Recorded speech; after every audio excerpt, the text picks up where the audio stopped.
Hello friends, welcome to स्टडीकर। मैं हूं आपका दोस्त प्रभाकर। आज के इस इंपॉर्टेंट लेक्चर में हम सभी डिस्कस करेंगे 21 मई 2024 के मोस्ट इंपॉर्टेंट करंट अफेयर्स के क्वेश्चन। तो आप इस पूरे लेक्चर को बहुत ही ध्यान से लास्ट तक जोर देखिएगा। पहला और इंपॉर्टेंट क्वेश्चन है, किस देश के राष्ट्रपति इब्राहिम राइसी का निधन हेलीकॉप्टर दुर्घटना में हो गया है? आंसर हो जाएगा ईरान। तो ईरान के राष्ट्रपति थे इब्राहिम राइसी, तो उनका भी हाल ही में हेलीकॉप्टर दुर्घटना में निधन हो गया है। इसके अलावा ईरान के विदेश मंत्री हुसैन अमीर अब्दुल्लाहियान का भी निधन हो गया है इस हेलीकॉप्टर दुर्घटना में। और इस हेलीकॉप्टर क्रैश होने से 9 लोगों की मौत हुई है, जिसमें राष्ट्रपति और विदेश मंत्री शामिल हैं। दोस्तों, अब हम समझते हैं कि ये हेलीकॉप्टर क्रैश कहाँ होता है। तो ये है अजरबैजान और ये है ईरान। इन दोनों देशों ने मिलकर के अजरबैजान और ईरान की सीमा पर एक बांध बनाया है अरास नदी पर। इस बांध का नाम है किज कलासी बांध। तो यहां पर आप देख सकते हैं, यह है किज कलासी बांध। तो इस बांध का उद्घाटन करने के लिए इब्राहिम राइसी और अजरबैजान के राष्ट्रपति आए। उद्घाटन करने के बाद इब्राहिम राइसी बरजेगन शहर की तरफ लौट रहे थे, जो कि यहाँ पर है बरजेगन शहर, और बीच में ही उनका हेलीकॉप्टर क्रैश हो जाता है। तो इस दुर्घटना में राष्ट्रपति, विदेश मंत्री और कई लीडर मारे जाते हैं। राष्ट्रपति की मौत के बाद ईरान के जो उपराष्ट्रपति हैं मोहम्मद मुखवेर, यहां पर आप देख सकते हैं ये कौन है, मोहम्मद मुखवेर। तो इन्हें अब ईरान का अंतरिम राष्ट्रपति बनाया गया है, यानी अब ये राष्ट्रपति के कार्य को संभालेंगे। मुखवेर को ईरान के राष्ट्रपति के अलावा संसद का स्पीकर भी बनाया गया है, यानी ईरान की संसद के स्पीकर भी कौन बनाए गए हैं, मोहम्मद मुखवेर। इसके अलावा बाघेरी कनी को विदेश मंत्री बनाया गया है ईरान में। ईरान के संविधान के अनुसार अब 50 दिनों में चुनाव आयोजित करवाए जाएंगे, यानी अब राष्ट्रपति की मौत के बाद 50 दिनों में यहां पर चुनाव आयोजित करवाए जाने हैं। ईरान की बेसिक जानकारी डिस्कस कर लेते हैं। राजधानी है इसकी तेहरान, करेंसी है ईरानियन रियाल, और यहाँ के सुप्रीम लीडर हैं आयतुल्लाह अली खामेनेई। ईरान में राष्ट्रपति के ऊपर भी एक और लीडर होता है जिसे सुप्रीम लीडर बोला जाता है। तो वर्तमान में सुप्रीम लीडर कौन है, आयतुल्लाह अली खामेनेई। ईरान का प्राचीन नाम क्या है, फारस। ईरान दुनिया का सबसे बड़ा शिया मुस्लिम देश है। ईरान की सीमा कैस्पियन सागर से भी लगती है, जो कि एक प्रकार की झील है, और हिंद महासागर से भी लगती है। तो कैस्पियन सागर और हिंद महासागर के साथ अपनी सीमा साझा करने वाला दुनिया का एकमात्र देश कौन है, ईरान। यहाँ पर आप देख सकते हैं, ये है कैस्पियन सागर और ये है ईरान और ये है हिंद महासागर। तो इसकी सीमा दोनों से लगती है। ईरान के पड़ोसी देशों में Turkmenistan, Afghanistan, Pakistan, Armenia, Azerbaijan, तुर्की और इराक। दोस्तों, दुनिया के मैप में आप ईरान को यहां पर देख सकते हैं, ये है ईरान। चलिए दोस्तों, कुछ इंपॉर्टेंट करंट अफेयर्स डिस्कस कर लेते हैं। हाल ही में भारत ने ईरान की चाबहार बंदरगाह को 10 साल के लिए लीज पर लिया है। तो आपसे क्वेश्चन पूछा जा सकता है कि चाबहार बंदरगाह किस देश में है, तो ये ईरान में है। इस बंदरगाह को 10 साल के लिए लीज पर किसने लिया है, भारत ने लिया है। ओमान की खाड़ी में चाइना, ईरान और रूस ने अभी हाल ही में एक संयुक्त नौसेना अभ्यास किया था, जिसका नाम है सुरक्षा बेल्ट 2024। तो ये क्वेश्चन आपसे पूछा जा सकता है कि सुरक्षा बेल्ट अभ्यास का आयोजन किन देशों ने किया है, चाइना, ईरान और रसिया ने। ईरान ने रूस के साथ मिलकर के अभी हाल ही में एक सैटेलाइट को लॉन्च किया था, जिसका नाम था पार्स फर्स्ट। अभी हाल ही में ईरान ने भारतीय पर्यटकों के लिए वीजा फ्री यात्रा की सुविधा भी प्रदान की थी। दोस्तों, अभी हाल ही में ब्रिक्स में 6 नए सदस्य शामिल हुए हैं, जिसमें ईरान भी शामिल है। तो सऊदी अरब, इजिप्ट, यूएई, ईरान और इथियोपिया भी हाल ही में ब्रिक्स में शामिल हुए हैं। ईरान ने मुजाहिर 10 ड्रोन का अभी हाल ही में उद्घाटन किया था। आप इस पूरे लेक्चर को बहुत ही ध्यान से लास्ट तक देखिएगा। लास्ट में आपसे क्वेश्चन पूछा जाएगा, जिसका आंसर कमेंट बॉक्स में देना है। अगर आप चैनल पर पहली बार आए हैं तो सब्सक्राइब कर लें, बेल आइकन भी दबा लें, जिससे आपको समय पर सबसे पहले नोटिफिकेशन मिल सकेगा। आप हमारे व्हाट्सएप चैनल को ज्वाइन कर सकते हैं, लिंक इसका डिस्क्रिप्शन बॉक्स में दिया गया है। टेलीग्राम चैनल को ज्वाइन कर लीजिएगा। आपको टेलीग्राम पर जाना है और स्टडीकर ऑफिशियल सर्च करना है, वहां पर आपको चैनल मिल जाएगा, उससे ऐड हो जाना है। तो पीडीएफ और जो भी और इंपॉर्टेंट नोटिफिकेशन है वो आपको यहाँ पर मिल जाएंगे। ऐप को डाउनलोड कर लीजिएगा। ऐप पर आपको paid course, e book, test series, PDF, daily quiz, ये सभी मिल जाएगा। मंथली करंट अफेयर्स और ईयरली करंट अफेयर्स, 6 मंथ के करंट अफेयर्स की ई बुक आपको ऐप पर ही मिलेगी। तो इन सभी को प्राप्त करने के लिए ऐप को जरूर डाउनलोड करें। नेक्स्ट क्वेश्चन है, स्पेस में जाने वाले दुनिया के सबसे बुजुर्ग व्यक्ति कौन बने हैं? आंसर हो जाएगा एड ड्वाइट। तो तो एड ड्वाइट स्पेस में जाने वाले दुनिया के सबसे बुजुर्ग व्यक्ति बने हैं। चलिए इस न्यूज को समझ लेते हैं। तो अमेजन कंपनी के फाउंडर हैं जेफ बेजोस। तो उनकी एक स्पेस कंपनी है जिसका नाम है ब्लू ओरिजन। तो उसके द्वारा 19 मई 2024 को 6 लोगों को न्यू शेपर्ड रॉकेट के माध्यम से स्पेस में भेजा गया है और यह एक प्रकार का स्पेस टूरिज्म था, यानी कि ये जो यात्री गए थे ये कुछ ऊंचाई पर गए थे फिर वापस आए हैं। इस मिशन का नाम रखा गया था NS-25। दोस्तों जो 6 लोग स्पेस में गए थे उनमें एक व्यक्ति थे एड ड्वाइट, जिनकी उम्र थी 90 साल 8 महीने। इस प्रकार से वो स्पेस में जाने वाले दुनिया के सबसे बुजुर्ग व्यक्ति बने। इस मिशन में एक और व्यक्ति शामिल थे, आंध्र प्रदेश के गोपी थोटाकुरा। तो गोपी थोटाकुरा स्पेस में बतौर टूरिस्ट बनकर जाने वाले पहले इंडियन बने हैं। गोपी एक पायलट और इंटरप्रेन्योर हैं। अंतरिक्ष की प्रथम घटनाओं को डिस्कस कर लेते हैं। तो अंतरिक्ष में जाने वाले पहले भारतीय कौन है? राकेश शर्मा। भारत की पहली महिला अंतरिक्ष यात्री कौन है? कल्पना चावला। अंतरिक्ष में जाने वाली भारतीय मूल की दूसरी महिला कौन है? सुनीता विलियम्स। सुनीता विलियम्स के बारे में आप याद रखिएगा कि सुनीता विलियम्स फिर से अंतरिक्ष में जाने वाली हैं और वो तीसरी बार अंतरिक्ष में इस बार जाएंगी। तो 2024 में वो अंतरिक्ष में जाने वाली हैं। अंतरिक्ष में जाने वाला पहला प्राणी कौन था? लाइका, जो कि एक कुत्ता था। अंतरिक्ष में जाने वाले प्रथम व्यक्ति कौन थे? मेजर यूरी गॉगरिंग, जो कि रूस के थे। अंतरिक्ष में चलने वाला पहला व्यक्ति कौन है? Alexei Leonov. और चंद्रमा पर पहुंचने वाले पहले व्यक्ति कौन है? नील आर्मस्ट्रांग, जो कि 1969 में चंद्रमा पर पहुंचे थे। चंद्रमा पर आदमी भेजने वाला पहला देश कौन है? अमेरिका। मंगल ग्रह पर उतरने वाला पहला अंतरिक्ष यान कौन है? Viking first. चंद्रमा पर उतरने वाला पहला चालक युक्त अंतरिक्ष यान कौन है? ईगल। और अंतरिक्ष में भेजे जाने वाले प्रथम स्पेस शटल का क्या नाम है? कोलंबिया। नेक्स्ट क्वेश्चन है, टो लैम किस देश के राष्ट्रपति बने हैं? आंसर हो जाएगा वियतनाम। तो वियतनाम के नए राष्ट्रपति बने हैं टो लैम। मार्च 2024 में उस समय के राष्ट्रपति रहे हैं वियतनाम के वो वॉन थोंग। तो उन पर भ्रष्टाचार के आरोप लगे थे, तो उसके बाद उन्होंने राष्ट्रपति के पद से इस्तीफा दे दिया था। अब उनके स्थान पर टो लैम को वियतनाम का राष्ट्रपति बनाया गया है। टो लैम का संबंध वियतनाम की कम्युनिस्ट पार्टी से है। वियतनाम की बेसिक जानकारी भी डिस्कस कर लेते हैं। तो यह दक्षिण पूर्व एशिया का देश है और यह अपने समुद्र तटों, नदियों और बौद्ध पैगोडा के लिए जाना जाता है। इसकी राजधानी हनोई है और करेंसी है वियतनामी डोंग। यहाँ पर आप वियतनाम की लोकेशन देख सकते हैं और इसके आसपास के देशों में China, Laos, Cambodia, Thailand. Vietnam के वर्तमान में प्रधानमंत्री कौन है? फाम मिन चिन। अभी हाल ही में हुई कुछ अंतरराष्ट्रीय नियुक्तियां डिस्कस करेंगे, तो इनको आप नोट करते जाइएगा। क्रोएशिया के पीएम बने हैं आंद्रेस फ्लेंकोविक। सोलोमन द्वीप के पीएम बने हैं जेरेमिया मनेले। पाकिस्तान के उप प्रधानमंत्री बने हैं इसाक डार। सिंगापुर के पीएम लॉरेंस बोंग बने हैं और कुवैत के पीएम अहमद अब्दुल्ला अल अहमद अल सबा बने हैं। स्लोवाकिया के राष्ट्रपति बने हैं पीटर पेलेग्रिनी। इजिप्ट के राष्ट्रपति बने हैं अब्देल फतह अल सीसी।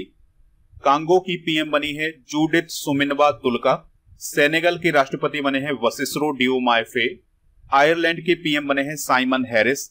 पुर्तगाल के पीएम बने हैं लुइस मोंटेनेग्रो। इसके अलावा चाड के राष्ट्रपति बने हैं मोहम्मद इदरीस डेबी इटनो। रूस के पीएम बने हैं मिखाइल मिशुस्टिन। रूस के राष्ट्रपति बने हैं व्लादिमीर पुतिन और फिलिस्तीन के पीएम बने हैं मोहम्मद मुस्तफा। नेक्स्ट क्वेश्चन है, सात्विक और चिराग की जोड़ी ने हाल ही में बैडमिंटन का कौन सा ओपन जीता है? आंसर हो जाएगा थाईलैंड ओपन। तो सात्विक साईराज रंकीरेड्डी और चिराग शेट्टी की जोड़ी ने थाईलैंड ओपन 2024 के फाइनल में चाइना की जोड़ी को हरा करके युगल का खिताब अपने नाम कर लिया है।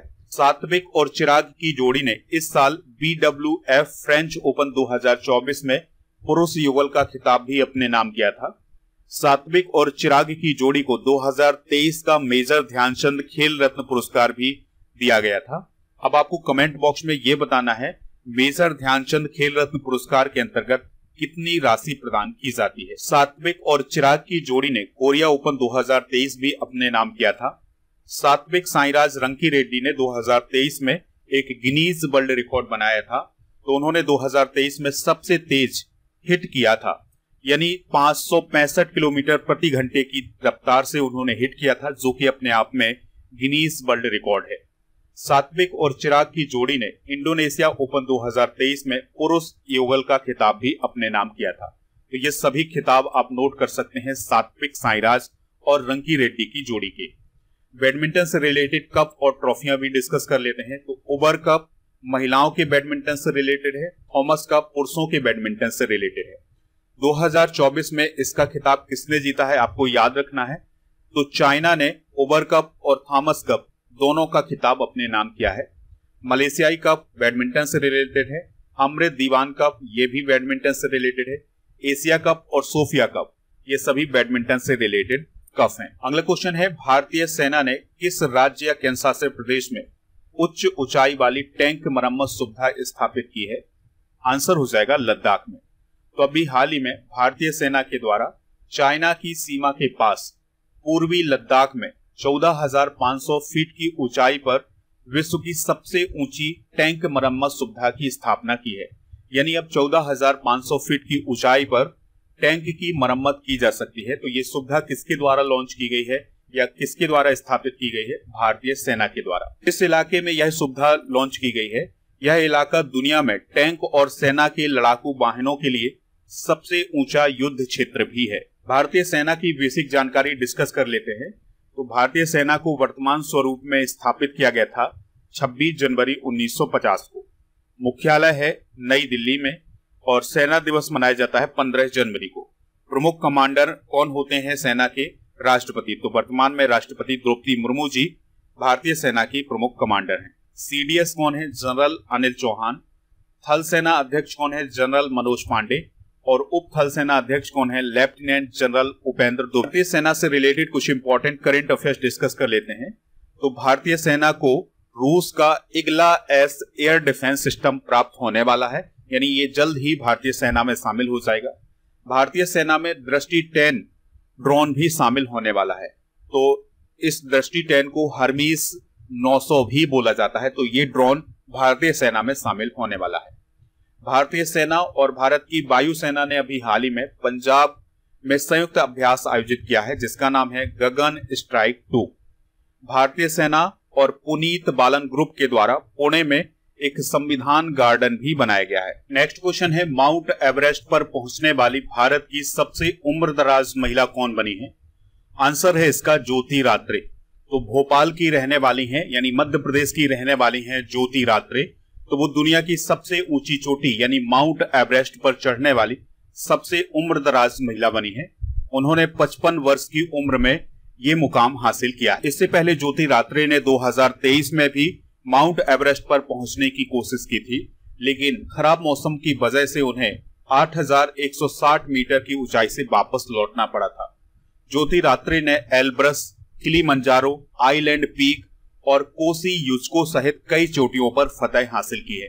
दोस्तों, ज्योति रात्रे ने संगीता बहल का रिकॉर्ड तोड़ा है। इससे पहले 2018 में संगीता बहल 53 वर्ष की उम्र में माउंट एवरेस्ट पर पहुंची थी और वो उस समय माउंट एवरेस्ट पर पहुंचने वाली सबसे उम्रदराज महिला थी भारत की। चलिए दोस्तों, कुछ इंपॉर्टेंट फैक्ट डिस्कस कर लेते हैं। तो अभी हाल ही में नेपाल के पर्वतारोही कामी रीता 29वीं बार माउंट एवरेस्ट की चोटी पर पहुंचे हैं। कामी रीता के अलावा नेपाल के एक और पर्वतारोही हैं जिनका नाम है पसांग दावा। तो वो भी 27 बार माउंट एवरेस्ट पर चढ़ चुके हैं।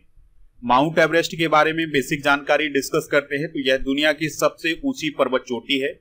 यह महान हिमालय क्षेत्र में स्थित है। इसकी ऊंचाई है 8,848.86 मीटर और यहाँ पर ये ग्रेट हिमालयन वाला क्षेत्र देख सकते हैं। तो नेपाल वाले एरिया में स्थित है माउंट एवरेस्ट। माउंट एवरेस्ट का नाम जनरल जॉर्ज एवरेस्ट के नाम पर रखा गया है।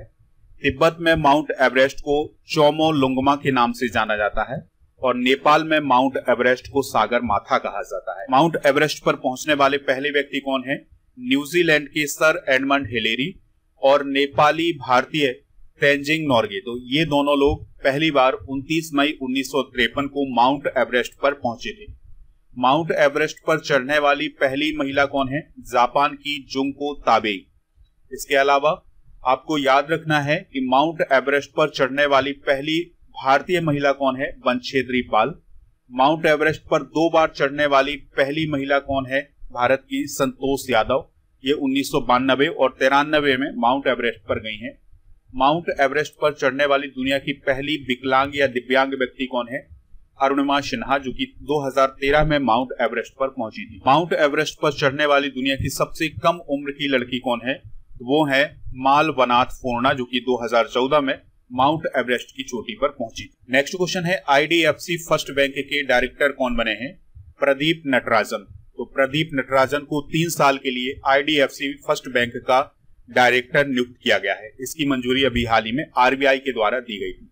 IDFC फर्स्ट बैंक एक निजी क्षेत्र का बैंक है। इसके CEO हैं V वैद्यनाथन। हेडक्वार्टर है मुंबई महाराष्ट्र में और IDFC लिमिटेड की स्थापना 1997 में की गई। नेक्स्ट क्वेश्चन है इंग्लिश प्रीमियर लीग यानी EPL 2024 का खिताब किसने जीता है? आंसर हो जाएगा मैनचेस्टर सिटी ने। इंग्लिश प्रीमियर लीग का संबंध फुटबॉल से है और इसका आयोजन इंग्लैंड में किया जाता है। तो इसका खिताब 2024 का जीता है मैनचेस्टर सिटी ने। तो मैनचेस्टर सिटी ने वेस्ट हैम को 3-1 से हरा करके यह खिताब अपने नाम किया है। मैनचेस्टर ने कुल 8 बार इस खिताब को अपने नाम किया है। तो 8वीं बार 2024 में इंग्लिश प्रीमियर लीग का खिताब अपने नाम किया है। मैनचेस्टर सिटी लगातार 4 बार इंग्लिश लीग टाइटल जीतने वाली पहली टीम भी बन गई है। इस पॉइंट को आप नोट कर सकते हैं। इंग्लिश प्रीमियर लीग का आयोजन इंग्लैंड में किया जाता है। 1992 में इसकी शुरुआत हुई थी और इसकी सफल टीम है मैनचेस्टर यूनाइटेड। तो मैनचेस्टर सिटी अलग है और मैनचेस्टर यूनाइटेड टीम अलग है। कुछ इंपॉर्टेंट करंट अफेयर्स डिस्कस कर लेते हैं। तो भारतीय फुटबॉलर सुनील छेत्री ने अभी हाल ही में संन्यास की घोषणा की है।